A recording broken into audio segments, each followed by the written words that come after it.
If you or someone you know has diabetes, you may have built up an extra supply of test strips and lancets. That's where we come in. We'll buy the supplies that you don't need and resell them to those in need to prevent waste. Help us make diabetes management more affordable. Visit us at teststripswithaz.com.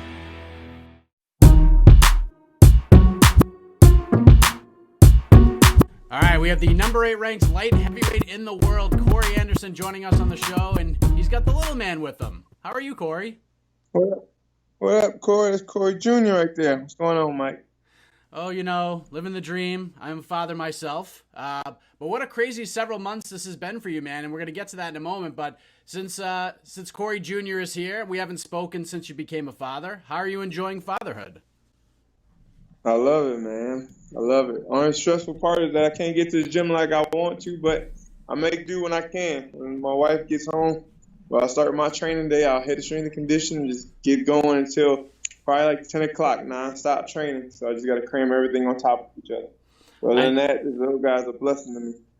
I know when my son was born, it certainly changed me in a lot of different ways. How has it changed you? Like, what would you say outside of your schedule in terms of training and everything? What would you say is the biggest change it has brought your way in terms of your career and how you look at things in that light?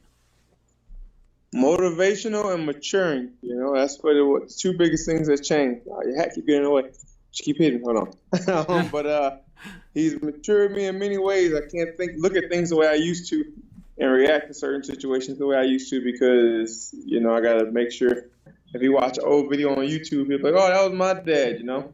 I don't want to be acting immaturely or doing anything spontaneous where he'll look back and his friends would be making fun of him or his father or whatever, you know, on top of that. And not just for him, but for my family because it's not just me anymore. It's not just me and my wife. Now it's me and my wife and the kids. So, you know, we representing the family.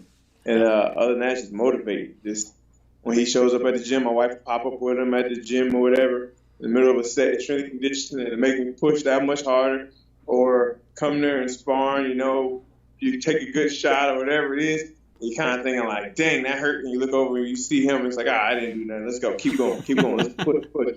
Get on top. Take him down, whatever it is. So, you know, thankful for him. Did that have to do with kind of everything in a way that's happened over the last several months? I mean, I certainly get where you're coming from with your career. You're on this big streak. You want the opportunity to fight for the belt, and you wanted to get what you felt you deserved. And I don't think anyone can fault you for taking that shot when they really look at it. But you also admitted that you probably should have handled things a little bit differently, maybe taken the fight with Luke Rockhold and such. Talk about what this year of 2019 has been like for you thus far as a member of the UFC light heavyweight division. I mean, right now it's been it's kind of hard to put into words what it's been. It's been crazy. I know when they offered me the Gustafsson fight, which is a fight I wanted, you know, but I would think everybody in the UFC having children, especially Mick, Dana, whatnot, I would figure they would understand the fact that I wanted to be there for the birth of my child and be there with my wife through the pregnancy because she had did 3 fight camps with me while she was pregnant. That when they offered me that fight the first time, it was on his birthday, the day he was supposed to be born. I said no. Then they offered it again for a later date, but we didn't have the baby yet. I didn't know if there was going to be any issues or anything medical. I didn't know if that was going to be a hinder to me where I wouldn't be able to train. So I told them, let me finish the baby. Let me have my baby. And, you know, then I'll answer. They called me, I think it was like 24 hours within his birth. We was on our way to the hospital, and they called me about the Gustafsson fight. And I told them, like, told my manager, like, let me get this baby out. Make sure everything is fine. Then we'll go from there. Quit calling me about stuff. And my wife said it after the fight with Ilir. She said, the only fight I would allow you to take at this point, because she was 31 weeks pregnant and struggling, only fight I would let you take was if it was a title fight. You know, when I said it, I think what everybody is putting into words, and I was like, oh, Corey Anderson's holding out for a title fight, blah, blah, blah. He's ducking fights because he only wants the title. No, that's not the case. At the time, that was the only fight my wife said she would allow me to take and leave her behind, you know, with all the stress and whatnot going on. Now we're at the point where we want a fight that's going to get me in title contention, you know, and that's why I turned down Luke Rockhold fight. But even after the baby was born, less than 12 hours later, I woke up and tweeted Gus. He didn't have an opponent yet that he didn't know of. He was down to fight. My manager, his coaches, my coaches, everybody was on board. We thought we was going to get the fight. I reached out to Dana, and he was like, nah, we're going to give it to Smith. And ever since then, it's been a roller coaster. They called me about Rockhold. Like I said, that's not going to get me to the title. I want a fight that's going to put me in title contention because they told me when I fought Ilir Latifi, winner of that would be number 1 contender. Well, we see that didn't happen. So, now I want that. I beat number 3 and number 4 back to back. So who do I got to beat now? Number 2 was Gus, or number 1 was Gus. I wanted to fight, but it was just at a bad time. So it's kind of like now they trying to offer me fights. This guy's ranked way behind me in the rankings and shit. And it's like, that does nothing for me. And now everybody, oh, you're ducking. You call it what you want. It's called being smart. Because I go out there and I fight another fight. Who knows? I can get hurt. Yeah, I put on dominant position with dominant performance, some hurt some, break some, and I'm out for a while. When I come back, I lost that shot for the title again anyway. I want something that's worth it. I want somebody that's ranked in top 5, an Anthony Smith, a Santos, a Jan Blachowicz, Dominic Reyes. One of those guys that's ranked up there that's in the talks for the title where I should be, because there's nobody else in the division who's beat the guys I've beat at the caliber or the rankings that I had. But yet they keep looking me over for some reason. So it's been a frustrating 2019 to say the least. But when I look down at this little guy, it's kind of like, I'm all right. We got our money. We chilling. And we hanging out. We living our life right now. Ain't that right, CJ? With all this going on, and hindsight is certainly a fickle beast in this world, when would you like to get back in there and compete? Or, a couple months away, are you looking to get back in there right away? Because you mentioned some of the names who are there. I mean, Dominic Reyes seems like, a worthy opponent. Seems like it makes a lot of sense. Anthony Smith's injured right now, so it could be a while for he fights. Santos, we already know, kind of the remnants of the Jones fight. He could be out for a while, but you still got some up-and-coming guys. You got the Johnny Walkers of the world, who's still a little banged up. Alexander Rakic had a great performance, and he's climbing the ranks right now. A lot of people are talking about him, but timing is everything at this point. Perfect world. When would you like to get back in there? Perfect world. If they call me, they 12 weeks, 10 weeks from now, whatever it is. The kid, as you see, the struggle to get the interview going. But the wife being back in work and everything, will have to get a family member or somebody out here to watch her. We are 14 hours away from home, so it's just me and her. We have no babysitters or anything, so it's kind of just back and forth between me and her. So I would need time to get my family or her parents, somebody out here to watch him so I can get back in the full camp. Because if I'm going to take a fight, I'm going to go all out. I can't be cramming everything into one train or in like a row, 3 train sessions in a row without getting my rest, recovery, and my food because I end up getting hurt. Now I'm over taking that risk because I don't have a fight. If I miss a training session right now, it'll bother me, but it ain't going to kill me. But in fight camp, I'm strictly by the books. I wake up early, I get my workout, I get my rest, I get my food, my nutrition, my physical therapy. I get all that stuff. I haven't been doing any of that other stuff that I used to do to take care of my body as much because I don't have the time. I don't have the access to it. So I would definitely need at least a 10-week camp. But if it was 2 months, 3 months, whenever it is, I want to get in there at least once this year. But if it doesn't happen, it doesn't happen. I'm not going to cry over spilled milk. We're just going to keep trucking and hustling, making this extra money to support my family. I know you were on the Slip and Dip podcast this week, and I'm sure it was brought up to you about Anthony Smith's recent comments about you. In terms, for those who didn't tune into that interview, and I'm sure you're going to do some other interviews along the way, Anthony Smith had a lot to say to the fine folks of Submission Radio. What was your response to Anthony Smith's comments about you? Anthony Smith telling lies. First of all, nobody ever offered me him. And if they did, I mean, it wouldn't have made sense at the point, but I never got his name on the plate. Then he said I was running from Shogun, which is another lie, because if you follow me on Instagram or Twitter, you would have seen for about a year straight, I was posting nothing but videos and tweets to Shogun trying to get that rematch ever since they cheated me in Brazil. And then in that Germany card, when I heard he got hurt before they announced it, I called and told UFC to put me against him, and he said no. And then what was the other thing he said? Oh, I wouldn't make eye contact with him in Germany. That's another lie, because I was all up in his grill. Me and my coach both was watching him and his coaches, so they know we got our eyes on him. And then as soon as we walked into the workout room, he jumped off the mat when I stepped on the mat. He turned his radio off and gave me control of the radio. So first of all, he was acting like a little scared bitch. Excuse my language, CJ. And I can't remember. He said I was ducking the Gustafsson fight, which was, again, that I tried to call after he got the fight. No, I called after my baby was born. You can ask, or I don't know if you can ask Dana, but ask Gustafsson and everybody. I tweeted the morning after the baby was healthy that I'm ready to go and I wanted to fight. He just so happened to get the call while I was waiting. So all that can be squashed for the simple contract sign and fight me. You ain't got to talk all that trash for me. You know, I'm not the type to sit there. I'm not going to go back and forth and not going to sign a contract. If you want to go back and forth, meet me in the cage. You know, I say what I say. They say I'm talking shit, but I'm stating facts. Everything I've said has been true. I don't state anything just making up stuff to be funny. I make up actual factuals. Like I said before. Like, yeah, they talking about Anthony Smith. His fight against Gustafsson was his first fight. He beat somebody of my caliber.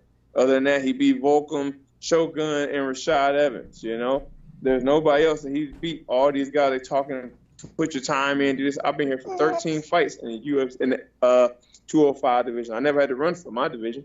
Ain't nobody ever beat me down. You know, I get caught or I got screwed in decision. But I ain't never had a fight where I lost in strikes. I was taken down. I was outworked. It doesn't happen. It won't happen. I don't care who he is, who they are, who they say they're going to put up against me. You'll never outwork me. You'll never beat me up. I might lose, but you're not going to beat me up. So he run all that, using all the energy to run his mouth.